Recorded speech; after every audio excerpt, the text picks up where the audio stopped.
Падаткі – гэта гарантыя росквіту нашай дзяржавы. Выплачваць іх павінны як фізічныя, так і юрыдычныя асобы. А да 1 сакавіка неабходна прадставіць падатковую дэкларацыю па падаходным падатку за 2017 год.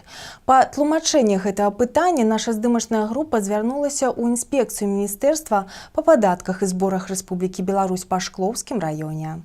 Згодна падатковаму кодексу Рэспублікі Беларусь, падатковыя рэзідэнты нашай краіны, якія атрымалі з некалькіх крыніц даходы, што падлягаюць падаткаабкладанню, павінны запоўніць падатковыя дэкларацыі и подать их у податковые органы. В основном это граждане, которые в течение 2017 года получили доходы из-за границы от организаций индивидуальных предпринимателей, и граждане в течение 2017 года, которые провели сделки до купли-продажи автомобилей более 2 легковых, либо одного автомобиля массой, разрешенной более 3,5 тонн.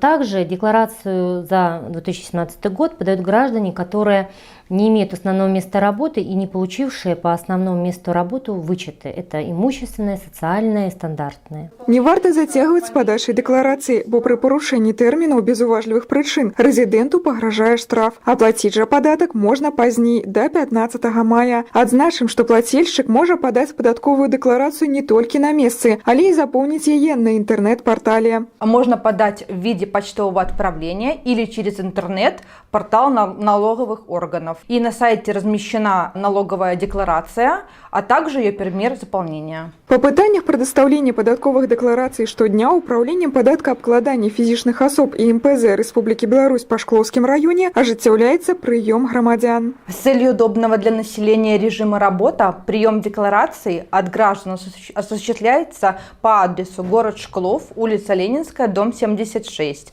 здание райисполкома, в кабинетах 215 и 217. В рабочие дни с 8 часов до 19:00 без обеда, а также мы работаем 17 и 24 февраля по субботам с 9 до часа.